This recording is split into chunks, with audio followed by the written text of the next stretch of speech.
स्वागत है आज के इस खास विश्लेषण में, जहां हम रोशनी और लाइटिंग टेक्नोलॉजी के पीछे की पूरी कहानी डिकोड करेंगे। आज हम सिर्फ बल्ब की बात नहीं करेंगे, बल्कि इस पर चर्चा करेंगे कि कैसे इस एक छोटे से आविष्कार ने मानव सभ्यता का गियर ही बदल दिया। एडिसन से लेकर आज के एडवांस्ड एलईडी तक का सफर, इसके औद्योगिक प्रभाव और सबसे जरूरी पर्यावरण से जुड़ी कुछ ऐसी सच्चाइयां जो शायद आपको हैरान कर दें। तो चलिए बिना किसी देरी के शुरू करते हैं।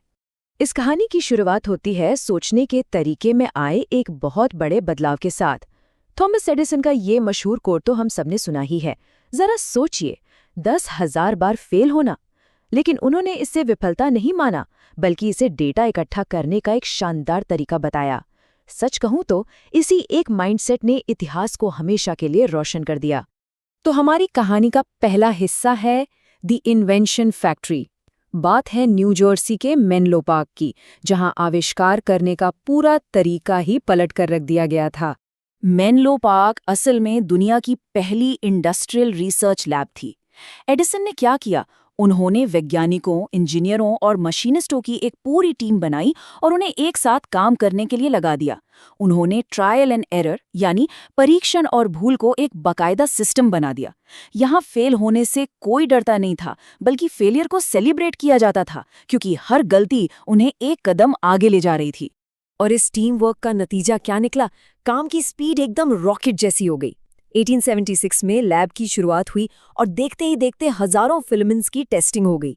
और फिर 1882 में न्यूयॉर्क शहर की एक पूरी सड़क रोशनी से जगमगा उठी। टीम वर्क और एक सॉलिड सिस्टम की वजह से ये सब इतनी जल्दी मुमकिन हो पाया। अब आते हैं दूसरे दिलचस्प हिस्से पर, ऐसे बल्ब जो कभी बुझते ही नहीं।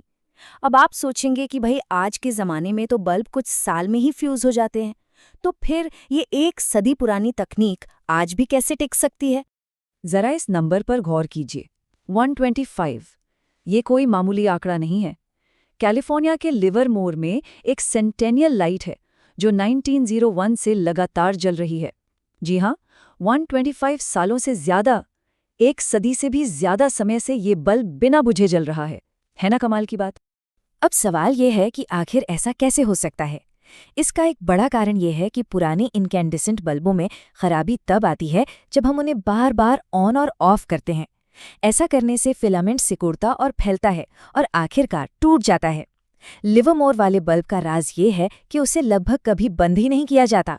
साथ ही इसके फिलामेंट काफी मोटे होते हैं और लगातार बिजली मिलने से कोई थर्मल स्ट्रेस भी नहीं होता। बस यही है इसके इतने सालों तक टिके रहने का सीक्रेट।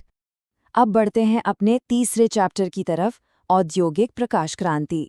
एडिसन के उस जादुई बल्ब के बाद दुनिया वैसी नहीं रही जैसी पहले हुआ करती थी। इंसानों के काम करने का तरीका पूरी तरह से बदल गया। जरा सोच कर देखिए, बल्ब के आने से पहले फैक्ट्रियां पूरी तरह से सूरज की रोशनी पर निर्भर थीं। जैसे ही सूरज ढलता, काम बंद। लेकिन एक भरोसेमंद रोशनी के आते ही वो सबसे बड़ी रुकावट हमेशा के लिए खत्म हो गई। अब रात के अंधेरे में भी कारखाने चलते रह सकते थे। इसका असर बहुत ही जबरदस्त हुआ। हाई बे लाइट्स ने सिर्फ अंधेरा ही दूर नहीं किया, बल्कि प्रोडक्टिविटी को आसमान पर पहुंचा दिया। काम की जगहें ज्यादा सुरक्षित हो गई और यहीं से शुरुआत हुई 24 घंटे और 7 दिन चलने वाले बिजनेस मॉडल की। सच कहें तो इसी रोशनी ने हमारी आज की मॉडर्न ग्लोबल इकोनॉमी की नींव रखी थी। चलिए अब थोड़ी फास्ट फॉरवर्ड करते हैं और आते हैं आज के ज़माने में, जहां रोशनी पैदा करने की पूरी साइंस ही बदल चुकी है। हमारा चौथा हिस्सा है एलईडी दक्षता की छलांग। अगर हम पुराने बल्ब और आज के एलईडी को अगल बगल रखकर देखें तो फर्क एकदम साफ है। पहले एक तार को गर्म करके रोशनी बनाई जाती थी, जिसमें ज्यादातर एनर्जी गर्मी के रूप में बर्बाद हो जाती थी। लेकिन एलईडी बिल्कुल अलग गेम है। यहाँ सेमीकंडक्टर्स के जरिए इलेक्ट्रॉन्स का फ्लो होता है, जो सीधे रोशनी देता है और गर्मी ना के बराबर पैदा होती है। और इस नई तकनीक का सबसे बड़ा फायदा क्या है? एफिशिएंसी। एक मॉडर्न एलईडी पुराने इनकैंडेसेंट बल्ब की तुलना में उतनी ही रोशनी देने के लिए 75% से भी कम ऊर्जा का इस्तेमाल करता है। 75%, ये सच में एनर्जी सेविंग के मामले में एक बहुत बड़ा जंप है। इस बात को ऐसे समझते हैं, अगर आपको 25,000 घंटे की रोशनी चाहिए तो आपको कम से कम 22 पुराने इनकैंडेसेंट बल्ब इस्तेमाल करके फेंकने पड़ेंगे। लेकिन दूसरी तरफ सिर्फ एक अकेला एलईडी लैंप ये पूरा काम कर सकता है। संसाधनों को कैसे बचाया जाए, ये उसका एक जीता जागता उदाहरण है। खैर, एनर्जी तो बच रही है, लेकिन अब आते हैं एक बहुत ही सीरियस मुद्दे पर। हमारा 5वां हिस्सा, पर्यावरणीय लागतों का मूल्यांकन। किसी भी चीज के असली इम्पैक्ट को समझने के लिए हमें उसका पूरा जीवन चक्र देखना पड़ता है। इसी बात को समझने के लिए ऊर्जा विभाग ने एक बहुत बड़ा लाइफ साइकिल असेसमेंट किया। इसमें उन्होंने एक बल्ब के बनने के लिए कच्चा माल निकालने से लेकर उसके खराब होने के बाद कचरे में जाने तक के पूरे सफर का पर्यावरण पर असर ट्रैक किया। और जब इन नतीजों को अलग अलग 15 पैमानों पर मापा गया तो एक बात बिल्कुल शीशे की तरह साफ हो गई। पुराने इनकैंडेसेंट बल्ब इतनी ज्यादा बिजली खाते हैं कि कुल मिलाकर वो पर्यावरण के लिए सबसे ज्यादा हानिकारक साबित होते हैं। पुरानी तकनीक पर्यावरण के हर पैमाने पर भारी पड़ती है। अब आप सोच रहे होंगे कि एलईडी तो एनर्जी बचाता है, तो क्या वो पर्यावरण के लिए बिल्कुल 100% सेफ है? क्या इसमें कोई छिपी हुई कीमत नहीं है? चलिए इस पर भी बात कर लेते हैं। असल में यहाँ एक बड़ा पेंच है।